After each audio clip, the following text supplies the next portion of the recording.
하나님의 말씀에 순종했는데 어떻게 해서 더 나빠집니까? 어떻게 더 괴로운 일이 일어납니까? 이것은 출애굽기 5장 마지막에서 모세가 하나님께 드린 질문이었습니다.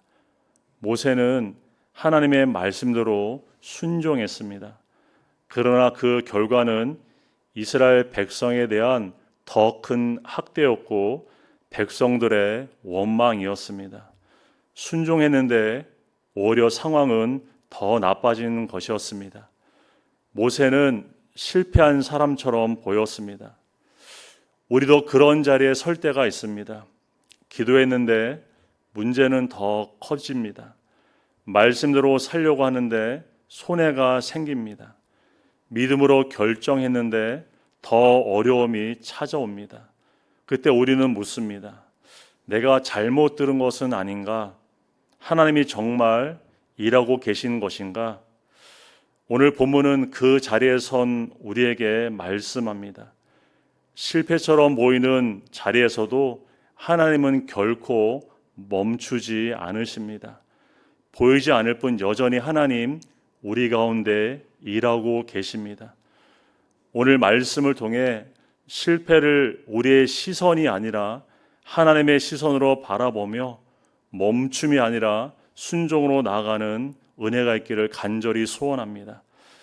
첫째, 실패 속에서 하나님은 강한 손으로 역사하십니다. 1절을 보시겠습니다. 여호와께서 모세에게 이르시되 이제 내가 바로에게 하는 일을 내가 보리라. 강한 손으로 말미암아 바로가 그들을 보내리라. 강한 손으로 말미암아 바로가 그들을 그의 땅에서 쫓아내리라. 하나님은 이스라엘의 학대에 무관심한 분이 아니셨습니다. 그들의 고통을 하나님은 보고 계셨습니다. 그러나 하나님은 사람의 때가 아니라 하나님의 때에 일을 하십니다. 그리고 바로 그 실패의 자리에서 하나님의 일을 시작하신다. 오늘 성경을 말합니다. 그럼 어떻게 하나님은 일하십니까? 강한 손으로 일하신다 말씀합니다. 하나님은 두 번이나 반복해서 말씀하시죠. 강한 손으로 말미암아 일하시겠다 이렇게 말씀합니다. 이것은 반드시 이루시겠다는 하나님의 선언입니다. 하나님은 10가지 재앙을 통해서 애굽을 강하게 치시게 되시죠. 그 재앙은 가면 갈수록 점점 더 강해집니다. 그리고 마침내 바로가 어떻게 하게 됩니까? 그가 항복하게 되죠. 우리는 이렇게 생각해 볼 수 있습니다. 만약 모세의 단번의 순종으로 바로가 이스라엘 백성들을 애굽에서 내보냈다면 사람들은 그것을 어떻게 바라보았을까요? 아마 하나님의 역사로 온전히 보지 못했을 것입니다. 오히려 모세의 능력으로 그들은 보았을 것입니다. 야, 모세가 대단하다.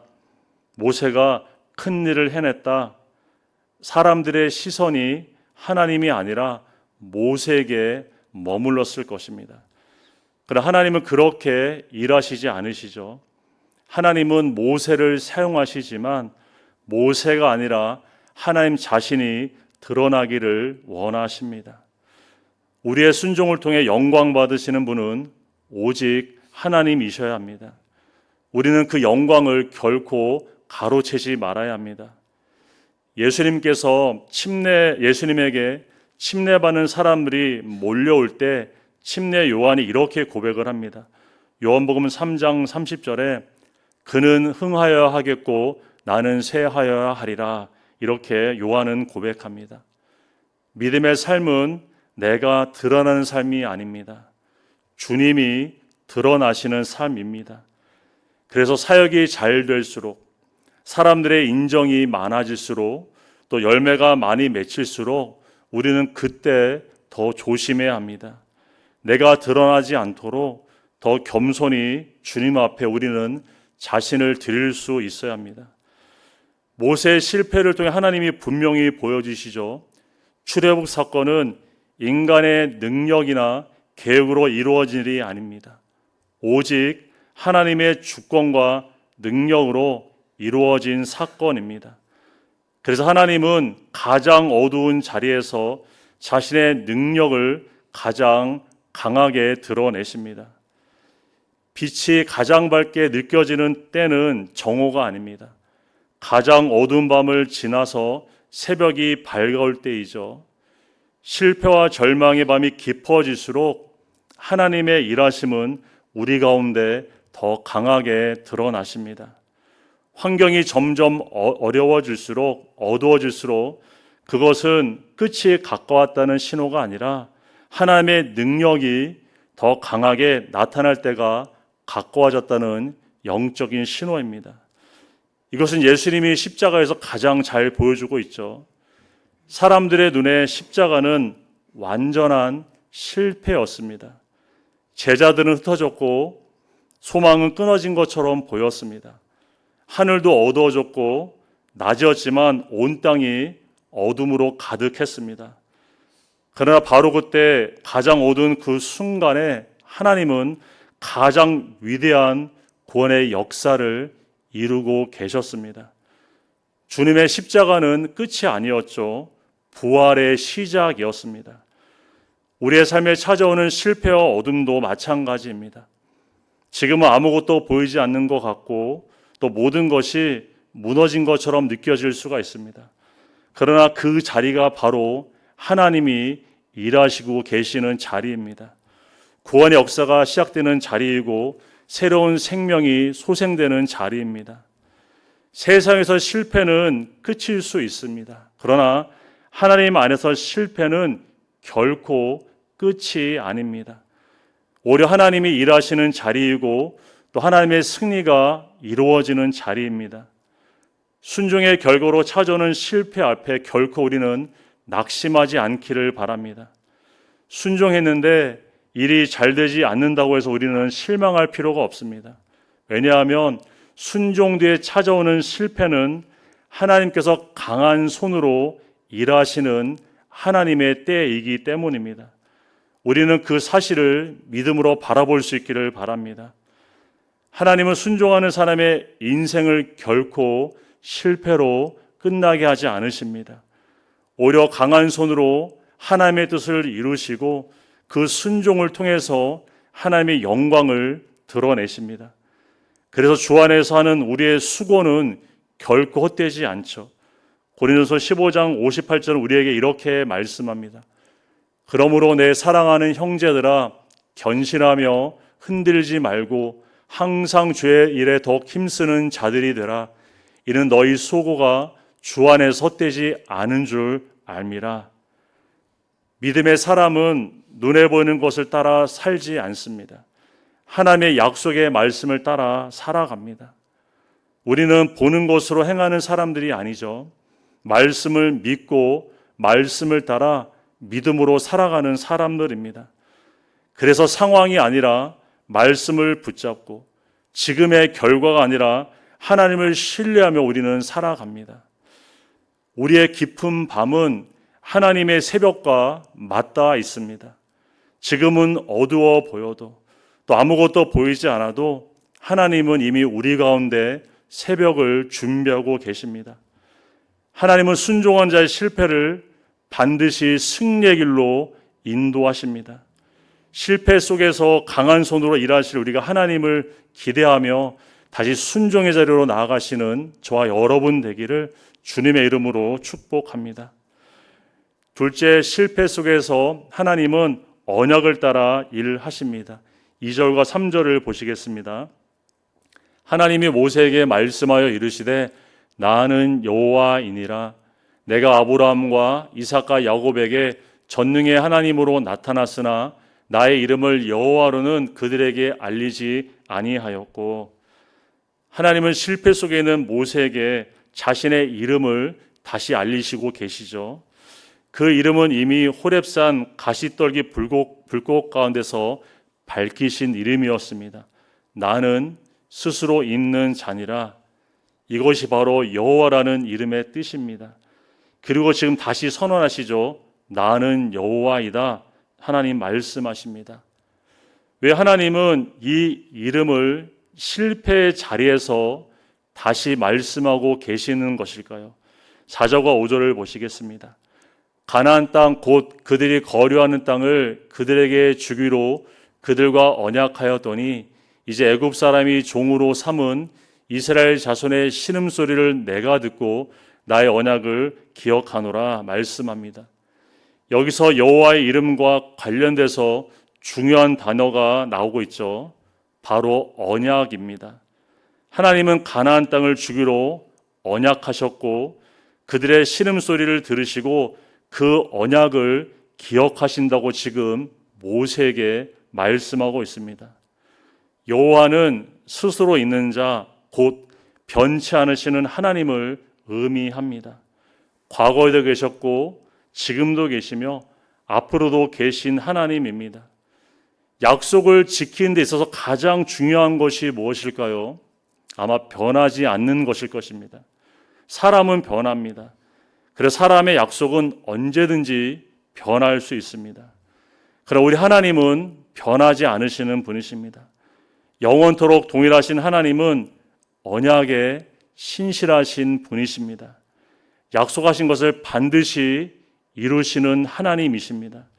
하나님의 약속을 지키시는 하나님은 성실하신 하나님이십니다. 애굽의 종으로 고난 가운데 살아가는 이스라엘 백성들에게 가장 필요한 것은 무엇이었을까요? 하나님의 약속이 여전히 우리 가운데 유효한가에 대한 아마 확신이었을 것입니다. 고통이 길어지고 상황이 나아지지 않으면 사람들은 묻게 됩니다.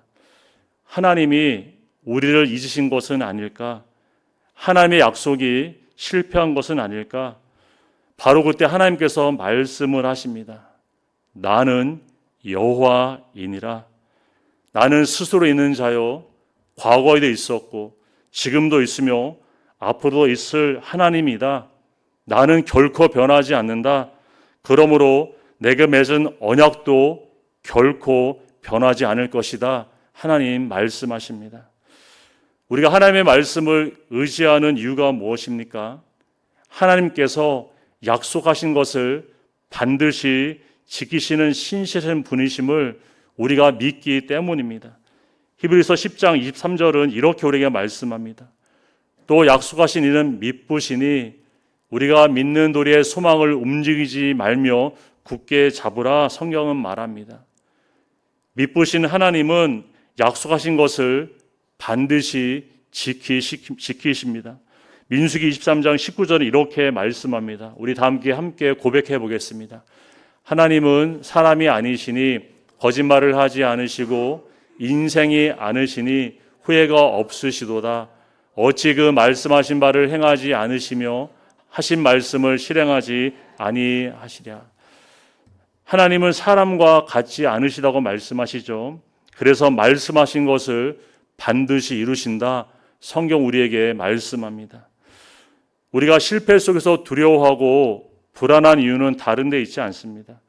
하나님의 약속을, 그 말씀을 우리가 온전히 신뢰하지 못하기 때문입니다. 그러나 하나님은 자신의 약속을 지키기 위해 어떻게 하셨습니까? 독생자를 보내주셨습니다. 택하신 자를 구원하시겠다는 그 언약을 이루시기 위해 자기 아들을 아끼지 아니하시고 십자가에 하나님은 내어주셨습니다. 예수 그리스도의 십자가 사건은 하나님이 얼마나 신실한 분이신지 가장 분명해 보여주는 사건입니다. 그렇다면 자신의 아들을 내어주신 하나님께서 그 약속을 이루기 위해 무엇을 아끼시겠습니까? 무엇을 주시지 않으시겠습니까? 그러므로 우리는 어떤 상황에서도 하나님을 결코 의심하지 않기를 바랍니다. 약속의 말씀 앞에 우리는 흔들리지 않기를 바랍니다. 6절과 8절에 보면 하나님은 자신의 이름을 나는 여호와라 이렇게 반복하시며 약속을 하시죠. 내가 너희를 건지겠다.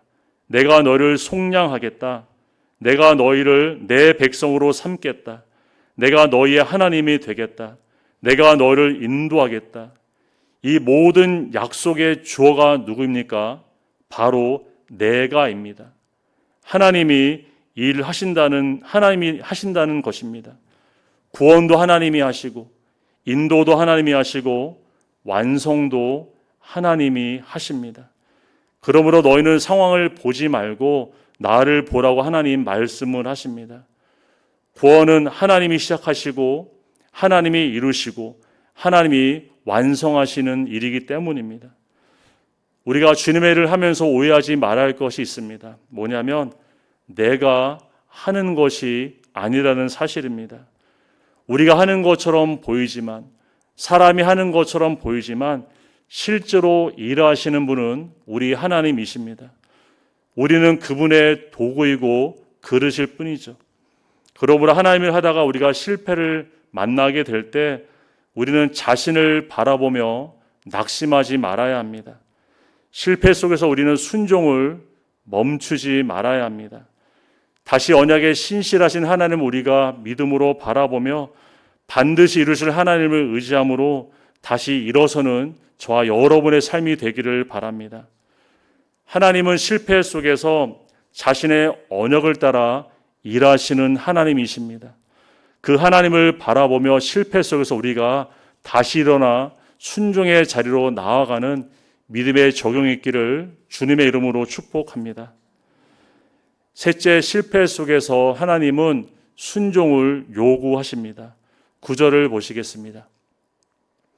모세가 이와 같이 이스라엘 자손에게 전하나 그들이 마음의 상함과 가혹한 노역으로 말미암아 모세의 말을 듣지 아니하였더라 말씀합니다. 모세는 실패 속에서 다시 일어났습니다. 말씀을 다시 붙잡고 백성들에게 그는 또 나아갔습니다. 그런데 어떻게 됐습니까? 이미 마음이 상할 대로 상하고 고된 노역으로 지칠 대로 지친 백성들은 모세의 말에 전혀 귀담아 듣지 않습니다. 희망의 말이 들리지 않을 만큼 그들의 고통은 매우 깊었습니다. 아마 그때 모세는 생각했을 것입니다. 역시 나는 이 일에 적합한 사람이 아니구나. 그렇게 모세는 자신을 바라봤을 것입니다. 그때 하나님 모세에게 말씀하시죠. 11절을 보시면 들어가서 애굽 왕 바로에게 말하여 이스라엘 자손을 그 땅에서 내보내게 하라. 자기 동족도 설득하지 못한 모세에게 하나님은 이제 바로에게 가라고 하십니다. 모세가 이렇게 대답하죠. 12절에 보면 이스라엘 자손도 내 말을 듣지 아니하였거든 바로가 어찌 들으리이까 나는 입이 둔한 자니이다. 이렇게 모세가 대답합니다. 그는 현실을 말했습니다. 나는 실패했습니다. 그리고 그 이유를 자신의 약함에서 모세는 찾았습니다. 우리는 실패 속에서 자신의 연약함을 바라보게 됩니다. 일이 실패하면 그 원인을 모두 자신의 능력의 부재에서 찾으며 우리는 자책하게 됩니다. 그래서 실패한 일을 다시 하려고 할 때 우리는 머뭇거리게 됩니다. 두렵습니다. 또 실패할 것 같습니다. 그런데 모세의 약함을 모세만 아는 것이 아니었죠. 하나님도 알고 계셨습니다. 그럼에도 불구하고 그런 모세를 부르신 분이 또한 하나님이십니다. 왜 그럴까요? 왜 그러셨습니까? 하나님은 우리의 강함이 아니라 우리의 약함을 통해 일하시는 분이시기 때문입니다. 사실 말에 능한 사람이라면 모세보다 아론이 더 적합한 사람이었습니다. 그런데 하나님의 부르심은 달랐죠. 아론이 아니라 모세였습니다. 하나님의 일은 재능이 먼저가 아니라 순종이 먼저이기 때문입니다. 하나님은 능력 있는 사람이 아니라 순종하는 사람을 통해서 하나님 일하십니다. 물론 능력도 우리에게 필요하죠. 그러나 순서가 다릅니다. 능력이 먼저가 아니라 순종이 먼저여야 됩니다. 우리가 순종하지 못하는 이유도 여기에 있습니다. 우리는 종종 먼저 계산부터 합니다. 내가 할 수 있는 일인지 우리는 따져봅니다. 그리고 내가 그를 감당할 만한 능력이 부족하다고 판단되면 순종의 자리에서 그대로 멈춰버립니다. 그래서 확신이 생길 때까지 우리는 기다리죠. 그러나 하나님은 그렇게 묻지 않으십니다. 내가 할 수 있겠냐가 아니라 내가 순종하겠느냐 하나님 우리에게 물으십니다. 성경에도 같은 자리에 선 사람이 있었습니다. 바로 예레미야였습니다. 그가 부르심을 받을 때 그 첫 번째 반응은 순종이 아니었습니다. 나는 어립니다. 말할 줄 모릅니다. 그는 자신의 능력을 먼저 보았습니다. 근데 하나님 이렇게 말씀하십니다. 예레미야 1장 7절에 너는 아이라 하지 말고 내가 너를 누구에게 보내든지 너는 가며 내가 네게 무엇을 명하든지 너는 말할지니라. 하나님은 그의 능력을 묻지 않으셨습니다. 오히려 순종을 요구하셨습니다. 그리고 하나님 이어서 말씀하십니다. 8절에 두려워 말라 내가 너와 함께하여 너를 구원하리라. 하나님은 할 수 있느냐가 아니라 내가 함께하겠다고 약속을 하십니다. 능력은 하나님이 책임지십니다. 우리가 드려야 할 것은 바로 순종입니다. 누가 하나님 앞에 자격이 있어서 하나님의 일을 감당할 수 있겠습니까? 누가 능력이 충분해서 하나님의 부르심 앞에 누가 당당히 설 수 있을까요? 아무도 없습니다. 성경의 사람들 가운데 자격을 갖추고 준비가 완벽해서 쓰임받는 사람은 단 한 사람도 없었습니다. 모두가 부족했고 모두가 연약했고 실패를 경험한 사람들이었습니다. 오히려 나는 할 수 있다고 자신했던 사람들이 어떻게 됐습니까? 넘어지게 됩니다.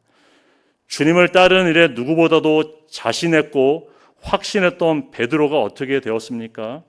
그는 예수님을 3번이나 부인했습니다. 왜 그렇습니까?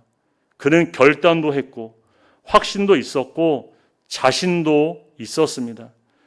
그러나 주님을 따르는 그 길은 자기 확신과 자기 능력으로 갈 수 있는 길이 아니었기 때문입니다.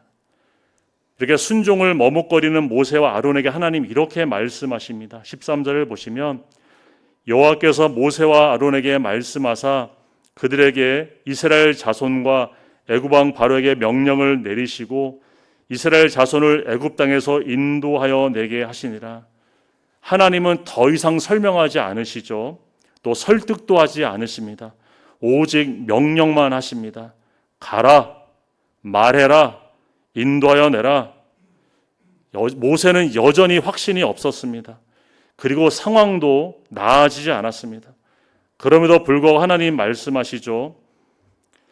하나님은 처음에 모세를 어떻게 했습니까? 설득도 하시고 또 그를 이해시키고 설명도 하셨습니다. 연약한 우리를 아시고 하나님 때로는 말씀을 풀어주시고 우리를 기다려 주십니다. 그런데 계속 머뭇거리고 계속 뒤에 머물러 섰을 때 하나님은 더 이상 이제 우리에게 설명하지 않으십니다. 명령하십니다. 가라, 말해라, 행하라 하는 우리에게 명령으로 일을 하십니다. 여러분, 실패가 문제가 아닙니다. 순종하지 않는 것이 저와 여러분의 문제입니다. 순종해도 문제가 바로 해결되지 않을 수 있습니다. 상황도 더 나빠질 수도 있습니다. 아무런 변화도 보이지 않을 수도 있습니다. 그러나 하나님은 순종하는 그 사람을 통해 반드시 하나님의 일을 이루어 가십니다. 하나님의 구원의 역사를 그 순종의 사람과 이루어 가시고 죄에 눌린 자를 자유케 하시고 사단에게 억압된 자를 하나님 그 순종의 사람을 통해 일을 하십니다.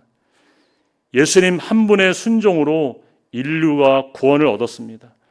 그 순종이 포로된 자를 자유케 했고 눈먼 자를 보게 했으며 우리를 영원한 생명으로 인도하셨습니다. 한 분의 순종이 모든 것을 바꾸었습니다. 지금 우리에게 가장 필요한 것이 무엇일까요? 능력입니까? 지혜입니까? 물질입니까? 순종이라고 저는 생각이 듭니다. 순종의 마음, 순종의 결단, 지금은 순종하는 것이 저와 여러분의 삶에 가장 필요한 믿음인 줄 믿습니다. 순종할 때 하나님 일하십니다. 순종할 때 하나님 우리에게 능력도 주십니다. 순종할 때 하나님 우리를 통해 하나님의 뜻을 이루어 가십니다. 실패 속에서 우리가 멈추지 않기를 바랍니다. 우리가 계산하지 않기를 바랍니다. 다시 말씀을 붙잡고 순종으로 나아가길 원합니다. 하나님 우리의 순종을 통해 영혼을 살리는 일을 이루어 가실 줄 믿습니다. 이 일에 저와 여러분이 귀하게 쓰임받는 은혜가 넘치기를 주님의 이름으로 축복합니다. 문제는 실패가 아니라 순종을 멈추는 것입니다. 순종해도 상황이 바로 나아지지 않을 수 있습니다. 오히려 눈에 보는 결과는 더 나빠질 수도 있습니다. 그러나 오늘 본문은 우리에게 분명히 말씀하고 있죠. 실패처럼 보이는 그 자리에서도 하나님은 쉬지 않으신다는 사실입니다. 강한 손으로 일하시고 언약을 따라 신실하게 이루시며 순종하는 사람을 통해서 하나님의 뜻을 하나님 이루어 가십니다. 우리도 혹시 이 질문 속에 살아오고 있습니까? 나는 할 수 있을까? 내가 일에 적합한 사람인가? 그러나 하나님은 우리에게 그렇게 묻지 않으십니다. 내가 할 수 있느냐가 아니라 내가 지금 순종할 수 있느냐 하나님 저와 여러분에게 물으십니다. 혹시 실패 속에서 하나님 맡기신 사명의 길을 잃어버렸습니까? 다시 실패할까 봐 뒷걸음치고 있지는 않습니까? 우리에게 지금 가장 필요한 것은 바로 순종인 줄 믿으시기 바랍니다. 실패 속에서도 순종을 결코 멈추지 마시기 바랍니다. 다시 말씀을 붙잡고 순종합시다. 하나님은 순종한 사람의 인생을 결코 실패로 끝나게 하시지 않으십니다. 실패 속에서 일어나 다시 순종으로 나아가는 믿음의 적용이 있기를 주님의 이름으로 축원드립니다. 함께 기도하시겠습니다. 사랑과 은혜가 풍성하신 하나님 감사를 드립니다. 우리를 부르시고 하나님의 구원사에게 귀한 일꾼으로 삼아주심을 참으로 감사를 드립니다. 하나님, 순종 후에 찾아오는 실패 속에서 우리의 순종이 결코 멈추지 않게 하여 주시옵소서. 실패 속에서 강한 손으로 일하실 하나님을 믿음으로 바라보게 하여 주시옵소서. 실패 속에서 언약에 신실하신 하나님을 우리가 의지하게 하시고 나의 약함을 보며 순종 앞에 머뭇거리는 것이 아니라 다시 일어나 가고 말하고 행하는 순종의 삶을 온전히 살아갈 수 있도록 주님 인도하시고 함께하여 주시옵소서. 우리 약함을 통해 일하시는 하나님을 온전히 의지합니다. 어떤 상황에서도 말씀을 붙잡게 하시고 성령님을 의지함으로 순종을 통해 하나님의 뜻을 이루고 하나님께 영광을 돌리는 우리 모두의 믿음의 삶이 될 수 있도록 주님 붙잡아 주시고 인도하여 주시옵소서. 감사드리며 예수님의 이름으로 기도드립니다. 아멘.